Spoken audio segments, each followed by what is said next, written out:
सैफ अली खान पर चाकू से हमले के मामले में अब तक क्या जानकारियां सामने आई हैं? सबसे बड़ी बात कि हाउस हेल्प का जो लोग उस समय सैफ के घर में मौजूद थे उनका क्या कहना है, जिस बिल्डिंग में सैफ रह रहे थे उस बिल्डिंग की क्या कंडीशन है, ये सब जानेंगे। सुप्रिया हमारे साथ हैं। सुप्रिया, सबसे पहले बताइए कि सैफ के घर में उस समय जो हाउस हेल्प मौजूद थी या थे, उनका क्या कहना है?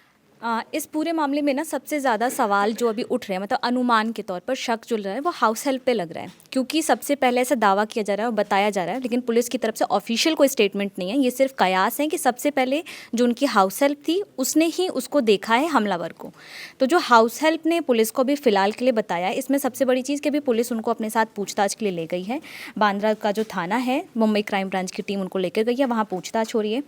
अब जो उन्होंने बताया है मैं वो आपको बताती हूँ कि मेड का कहना है कि जैसे ही सबसे पहले उसने उस शख्स को घर के अंदर देखा, उस पर चिल्लाया, दोनों के बीच थोड़ी बहसा बहसी हुई, हाथापाई भी हुई है, मेड को चोट भी आई है, जो उनकी हाउस हेल्प है उसको चोट भी आई है। उसके बाद जब ये शोर हुआ तो सैफ अली खान घर में ही मौजूद थे, वो वहाँ पर पहुँचे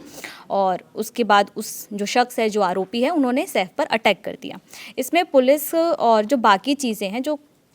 जो हाउस हेल्प को सवालों के घेरे में लेकर आ रहे हैं, वो इसलिए लेकर आ रहे हैं क्योंकि सबसे पहले उन्होंने देखा है और जो सीसीटीवी है उसमें कोई शख्स जो है वो घर के अंदर आता हुआ दिख नहीं रहा है। मेन गेट जो था वो बंद था, वहाँ से कोई अंदर नहीं आया। तो पुलिस को एक बहुत बड़े स्तर पर भी शक है कि कहीं इसमें उनकी कोई मिली भगत नहीं हो, लेकिन ये सिर्फ अभी शक है, इस पर कोई पुलिस की ओर से साफ तौर पर कोई बयान नहीं आया है। और इसमें एक और चीज़ है जो सामने निकल कर आ रही है कि जिस जगह पे भी सैफ रह रहे हैं, जो उनकी बिल्डिंग है, वहाँ पे कंस्ट्रक्शन का काम चल रहा है। तो वहाँ पे कंस्ट्रक्शन के काम की वजह से आसपास के कुछ मतलब जो वहाँ पे लोग काम कर रहे हैं, जो मज़दूर हैं, उन पर भी पुलिस को शक है, क्योंकि पुलिस को ऐसा लग रहा है कि वो लोग वहाँ काम कर रहे थे तो ऑलमोस्ट या फिर मोटे तौर पर उनको उस बिल्डिंग के बारे में जानकारी हो गई होगी कि कहाँ पर किस फ्लोर पर क्या है। और तो पुलिस ने जो वहाँ पर काम कर रहे थे मज़दूर, उनसे भी पूछताछ करने वाली, उसमें से कुछ लोगों को लेकर गई है। अब ये पूरी पूछताछ में पुलिस हर उस इंसान से बात कर रही है, चाहे वो हाउस हेल्प हो, ड्राइवर हो, वहाँ पे आसपास काम करने वाले लोग हों, क्योंकि पुलिस को शक है कि जब सीसीटीवी में कोई शख्स अंदर आता हुआ दिख नहीं रहा, मेन गेट बंद है, तो इतनी बड़ी घटना कैसे हो गई।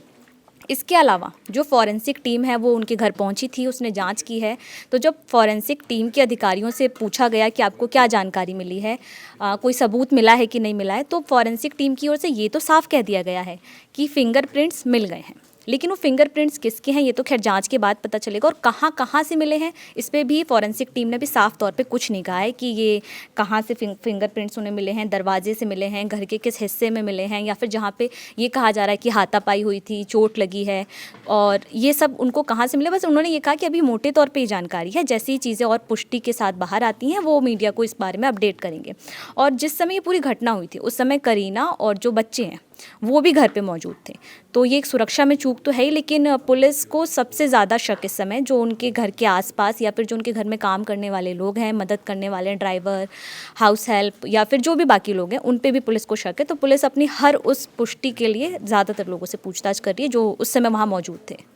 और पूछताछ होनी भी चाहिए, इस लिहाज से भी होनी चाहिए कि अव्वल तो ये एक बड़ा मामला है, एक बड़े फिल्म स्टार पर घर के अंदर सेंध लगाकर हमला हुआ है, और दूसरा ये जो समय है ये बॉलीवुड के लिए एक सेंसिटिव किस्म का समय है। तमाम धमकियाँ, तमाम बातें, किस तरह से कुछ सेलेब्स को लेकर लगातार धमकियाँ आई अलग अलग जगहों से, ये सब आपने भी देखा, हमने भी खबरों में देखा है। हाँ, कोई और जानकारी भी आप दे। एक चीज़ और ऐड करने वाली, पुलिस ने हाउस हेल्प से इसलिए भी पूछताछ की क्योंकि शुरुआती तौर पर उन्होंने कहा था चोरी चोरी चोरी, मतलब जो शुरुआती तौर पे थ्योरी दी जा रही थी उसमें कहा गया था कि चोरी का मकसद है, लेकिन ये जो थ्योरी है सबसे पहले उनकी हाउस हेल्प की तरफ से ही पुलिस को दी जा रही थी कि वो चोरी के मकसद से आए थे। तो पुलिस को इसलिए भी शक है कि अगर कोई इंसान चोरी के मकसद से आता है तो वो किसी भी कोने से आएगा, एटलीस्ट सीसीटीवी में कैद होगा जब मेन गेट बंद है या फिर घर के आसपास किसी हिस्से से। तो ये जो चोरी वाली चीज़ है ये भी पुलिस अभी कंफर्म कर रही है हाउस हेल्प से बात करके कि कहीं ऐसा तो नहीं चोरी वाली थ्योरी हाउस हेल्प की तरफ से ही आगे बढ़ाई गई हो। लेकिन अभी पुलिस सिर्फ शक की बुनियाद पर सारी जांच पूछताछ सब कर रही है, पुष्टि की और साफ तौर पर ये नहीं कह रही कि इसमें इन्हीं का हाथ है या फिर किसी और का हाथ है। अभी सारी जो जांच हो रही है वो सिर्फ शक के आधार पर है। ठीक है, ये तमाम आरोप हैं, तमाम संदेह के दायरे में हर कोई रहेगा जो भी उस घर में था या घर के आसपास था। पुलिस ने अभी अपना ऑफिशियल वर्जन नहीं दिया है। पुलिस जब कोई ठोस जानकारी देगी, ऑफिशियल वर्जन सामने आएगा तो वो भी आपको बताएंगे। देखते रहिए लंदन टॉप।